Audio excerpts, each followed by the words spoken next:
So I've copied out the grid, now I'm just making the V-shapes for arrows, and you'll get into a routine. You'll see the pattern developing as you draw these on, so if you know if you've made the line in the wrong place.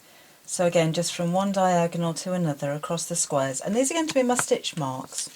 So as long as they're the same as the pattern, we're going to be good. I'm using just a felt tip pen on this fabric because it's quite a dense velvet, but I did do a little test just on the side of the fabric just to make sure that I'm not going to see the ink through, because I don't want to see these V-shapes on the front side of the fabric. So cover all of the gridded area with your pattern with either your felt tip or your disappearing ink before we get starting on the sewing.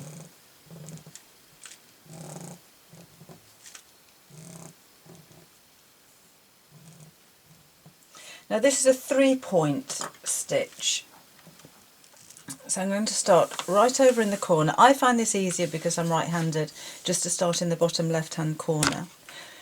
And I'm going to take the bottom of my V-shape, pull the thread through, leave about ½ an inch at the end, and then just secure that thread right at the point of the V just a couple of times. And you can feel when that's secure, when the thread's not going to pull through. That'll do.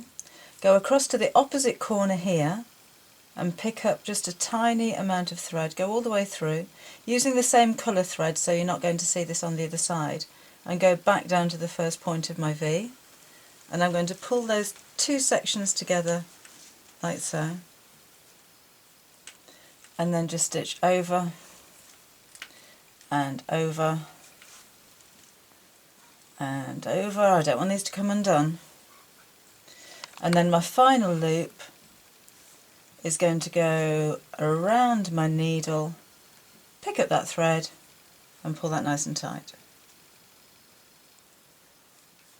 Secondary, I'll go to the other side of the diagonal, this is the 3rd point, and pick up that corner and then pull all 3 corners together. And again I'll go over and over a couple of times till I know that that stitch isn't going to come undone, and I'll loop that around the needle again, like so. Then we'll need a slack stitch to go up to the bottom point of the next V shape, and we don't want to pull that tight because this isn't going to be part of the pattern of the arrows.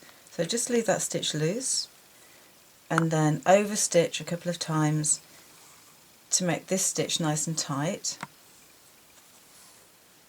and repeat. So I'll pick up this side of the diagonal, go back to the centre point and pull that through. Stitch over a couple of times to secure, back to the other side of the diagonal. You can see you can start getting quicker now, and pull that through. It doesn't look very much from the back, but I'll turn this over in just a second and show you how we're looking on the front side. So again, I'm sewing through all of those points, picking up a small amount of fabric but enough to secure it, loop it over, you can feel that secure, and on to the next one. So back down to the point of the next one. That's my slack stitch again. If there's no diagonal line, then I leave the stitch slack. Pick up the first point, pull it back to that central V, oops, pull the two together. So over and over with a minimal amount of fabric you're catching, because we don't want to see these stitches on the outside, until that's secure. Back up to the opposite side of my V shape and pull those points together. What I'd suggest is that you do quite a few of these stitches before you turn it over, because initially, after the first couple of rows, it won't look anything on the other side. But I've done 3 rows of stitches now.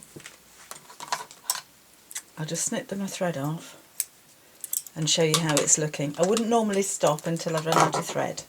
But as I turn this over, you'll see those arrow designs starting to form.